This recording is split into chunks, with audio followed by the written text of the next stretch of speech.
We kind of committed 2 defenders every time you got a ball screen, every time you got a pin down. And, they got some stuff at the rim because of that.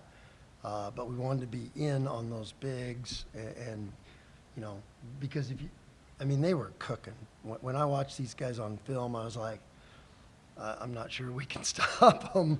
And I guess sometimes a little fear keeps you on edge. And I think we had the proper respect for this game and for this team we were playing. And we played with a great edge. I was worried about him. I was really worried about the rebounding because, the things I've seen on tape where you guard them really, really good, make them miss, and then they get the offensive rebound. It's all for naught, so we weren't going to be able to slow them down if we couldn't rebound with them. And I was really proud of our guys. We kind of, they got 4 offensive rebounds in the first 4 minutes, and then I think we weathered that storm, and then we ended up winning the boards by 14. You talk about rebounding. Your teams have always been phenomenal on the defensive glass. So That's what I love about this place. Like that. No, you guys, it's such a basketball place. It's the coolest state ever because of that. For you to know that is impressive. And, there's people in, well, I won't get, but I respect that you know that, and it's what we do. And it, we're getting better at it. And, I thought that was the difference in the game night for us. In specific, with how much you as a coach have emphasized that for your entire tenure at Boise State, Yeah. how different is it to approach, when you place a team that ranks so highly offensively running? How different is how you prioritize that compared to normally? Well, it's what we do. So we're not rising to the occasion. We're falling back on what we do, and that's our identity. And that, you look at, it's funny because Coach Danielson, our football coach, he and I were talking, and they had a great turnaround and won the Mountain West. And we were talking, and they just went back to their culture. And that's what we do. When tough times hit or when you go through valley of death, you just fall back on your culture. And that's a big, big part of our culture is the way we rebound. And if you don't rebound in our program, you're not going to play. I don't care who you are. And they know that. And that's why they're great rebounders and tough. And so we're starting to get that identity with this team. And, that it always takes time. November is there's a lot of teams that this time of year are still searching and figuring themselves out, us being one of them. Butler's having to go through something because they lost their point guard. So they're figuring some stuff out too. But they have been so impressive on tape and on, in all their games. And I think they got a heck of a basketball team, Hall of Fame coach, guys that can shoot, they're physical, they're tough. That's a good team we just beat in a great environment. And specifically on Ajayi, he came in as one of the leading rebounders in the entire nation. Yeah. Just what did you keep him off the board? Was dedicating bias to him, or what were you able to do to allow him not to reach double figures? Yeah, that's a chore because he plays with such great energy. He knows where the ball's going. He's a veteran. He's strong. There's a lot of things that add up to being a great rebounder, great motor. We wanted to keep him contained, and we didn't care if he made some jump shots. We just wanted to keep him contained and keep him away from the hoop. Like, if he made a 3, so what, guys? At least he's probably not going to rebound that 3. So, there was a little bit of that. Because it's all, when you play a really good offensive team like they've been, you got to pick your poison a little bit sometimes and just live with something. And, that's kind of what we tried to do. When you're on offense, obviously the tape for Butler last year defensively versus this year is Well, I threw it out.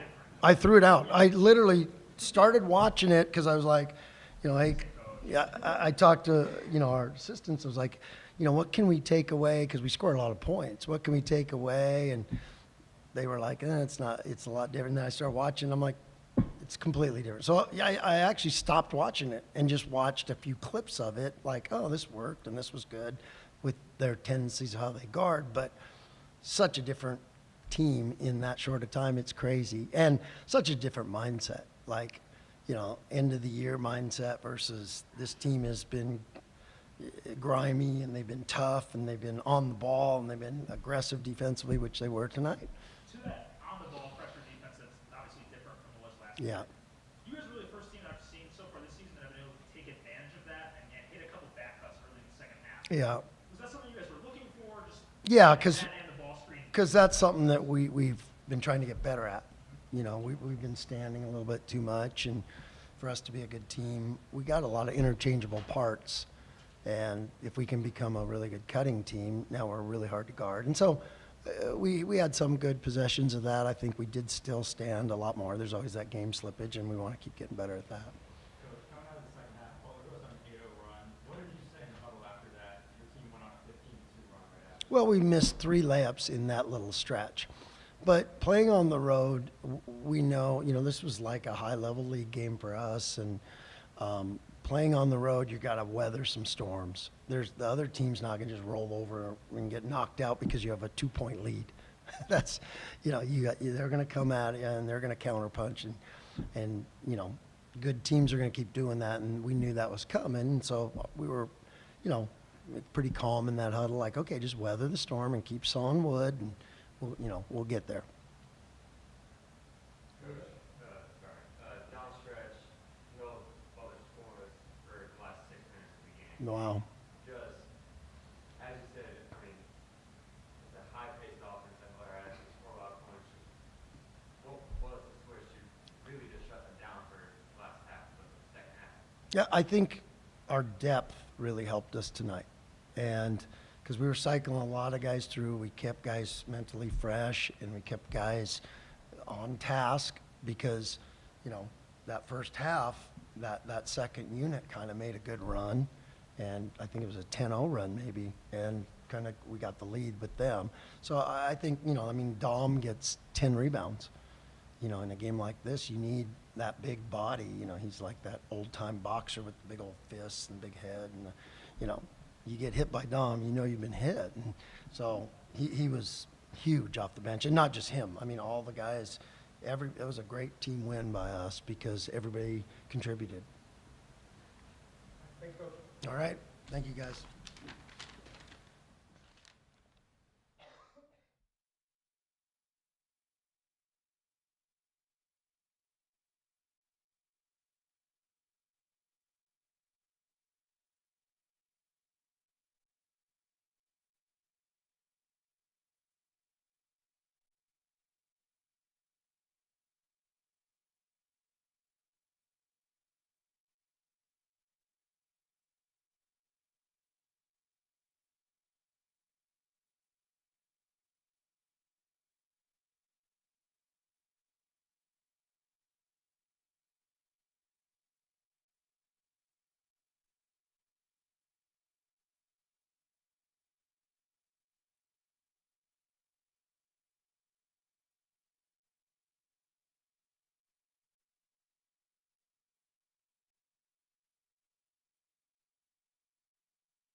Start with a few questions for Jamie and then let him loose. But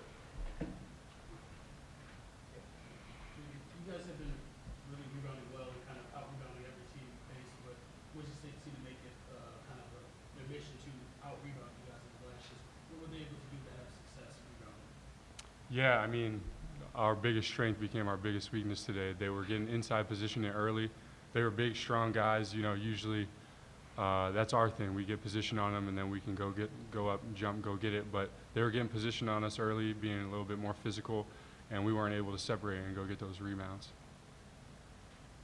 Jamie, kind of early in the season, the first 6 or so games, with Jalen in the lineup, it seemed like you guys had really strongly defined roles.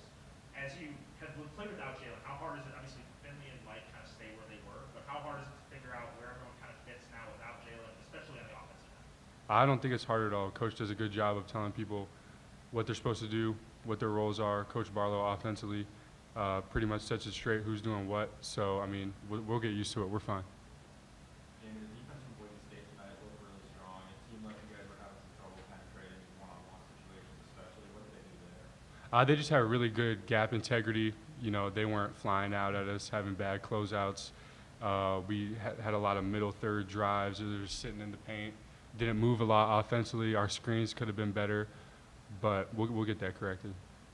And defensively, you guys are playing a lot of pressure defense. That was kind of allowing, making you susceptible to the back cuts and kind of the easy layups. Just how do you prevent those? Is it a rotation thing? Is it just miscommunication? Just how do you prevent the back cuts from happening? Just take a page out of Boise State's book. What we usually do is have good gap integrity, you know, just have good positioning, and that it won't be an option for them. You know, have the guy on the ball, pressure, do his thing, but everyone be in the right position, and then that won't happen. And finally, what can you learn from this game? I mean, again, you said they were more physical and just kind of just defended better. So what lessons can you take away from a game like this? We can't let our offense affect our defense. You know, that's our calling card, is being able to defend and get out in transition and be fast, rebound the ball, and get easy baskets. But I think once our shots weren't really falling, the defense slowly just trickled and got a little bit worse as the game went on. But, you know, just have that fortitude to just keep pushing and understand that we're going to open the game up eventually. So. You kind of grabbed your foot, you just came off the floor your last time, is everything all right? Yeah, I'm fine. Thank you. Thanks, Jake. All right. Thanks, Jamie. Appreciate it. I'll talk to you. All right.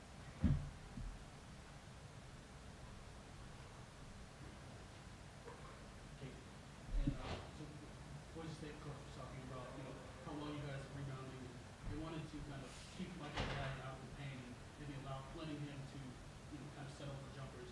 Did you notice that maybe Michael was settling a little bit and not getting into the paint and getting in position to rebound? Yeah, I thought he did, and we got to continue to work with Mike on his reads of when to go and when not to go. And you know, in terms of the rebounding, they did a great job of hitting us early, and they, you know, as Amy said, they kind of built a shell around the paint, and they were in there quite a bit. I thought, you know, first I think we had four offensive rebounds at the very beginning. Guys did a good job, but and I think he said it. You know, we had some shots in the first half that went in and out, and you know, I told him, I said, we're going to start making shots in the second half, and we never really got a rhythm going, and they took us out of the rhythm. But no, it was. I thought we had a great start to the second half, and then you know, we just had a couple of letdowns defensively, and kind of gave them the momentum back, and then we were in a dogfight from there that we just couldn't overcome it. It seemed like in the second half there were some opportunities to shoot and kind of maybe pass it up on, because in prior games maybe you could work the possession to better shots, but tonight against the defense as strong as Boise was, there was a little bit more hesitation. How do you kind of get the team, like when they have those chances against the defense, to go up against your shot? Yeah, I mean, it's. I don't know. I don't know. I mean, I thought we did pass up a couple of good ones there, but we didn't have the ball movement that I want, and we've worked hard for 2 days on trying to get that, knowing that we had to move the defense, and then something could create itself. But we were just still a little bit too stagnant, and you know, we got to get that corrected in this week coming up. This stagnation might be a little different from the last two games, but after the last two games you talked about kind of not getting into sets quick enough. How do Right. you think that played out today? We're still just not there yet, and you know, you talk about 5 guys got to be connected on defense, 5 guys got to be connected on offense, and you know, the timing of a cut is paramount to what's coming after 2 passes and that sort of thing, and I'm not sure we quite understand that yet of what we're looking for. Boise talked about committing multiple bodies to Finley and taking his offense away. I know Finley was kind of dropping some passes to Drayton, but what is kind of the next step for their game if Finley's being taken away? Yeah, well, I think, you know, if they want to sell out to that, I mean, that's where your ball movement comes, and that creates the long closeouts that we talk about a lot. And you know, we got to play second side more, we got to play third side more, and I think that will open things up, because when you get some easy ones, it lets up, or loosens up the defense, I should say. And Drayton seems to be, again, progressing very well. yourselves, and again, him and Dennis seem to be working with Victor real well. Just how has he been progressing on both sides? I think defensively, well, I think we get 4 blocks. Just Yeah. he seems to be really progressing on both sides. No, he is, and Drayton, the thing you love about Drayton is he's going to bring it every single day, no matter what. And Drayton wants our team to be good. Most importantly, I mean, he wants to win, and he'll do whatever it takes to win. If it's screening, if it's rolling, if it's blocking shots, if it's helping, whatever it is, he'll do a great job with that.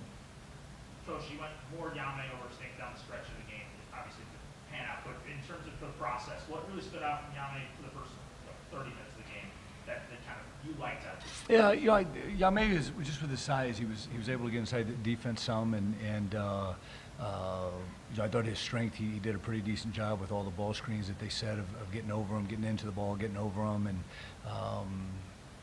you know, he's a veteran, and I think, you know, you can never underestimate, even if they've only been here for 6 months, the power of playing 4 years of college basketball. Coach, you got a couple non-conference games still left to play, but as you go into the Big East Providence on Saturday, how would you evaluate where this team is heading into the East play? You know, I still think we've got so much room to grow. I've been saying that. I think that, you know, you saw signs today where we played pretty well. But it's just the consistency that I'm looking for, because I didn't think, you know, from Wright State, Eastern Michigan, we weren't as consistent as I wanted to be in terms of what we want to do and how we want to do it. And we got to keep hammering that home and trying to find a way. Coach, either from a health standpoint or just learning from a loss, how important is it to have the next 6 days off for you guys before baseball? Well, I think it's important, because we've been through a heck of a stretch, and you know, as I told these guys, I'm issuing a personal challenge. We've got to be a better basketball team than we were today in 1 week, and that's, you know, coming in practice. It's studying film. It's getting prepared for Providence. It's all the little things that add up, and you know, and to say that we're here on December 6th, we would, like, that's the finished product, not even close, and we know that, and we've been saying that all along. What's the most beneficial part about having those days off? Is it the rest? Is it the practice time for maybe guys like both sets, even some of the younger guys? Just where can the team benefit the most from the time? I think it's the practice time. I really do. I think that, you know, just with the schedule we've been on, we haven't got to, like, really get after it in practice. And like for Ifosa, the only time he's really, you know, getting after it is in a game, and he's got to learn. Xavier's got to continue to, you know, sort of the same thing, and all of our guys for that matter. We've got to continue to build and look ourselves in the mirror and say, okay, here's what we got to get better at. This is how we're going to do it, and do it. Thanks, everybody. Thank you, guys.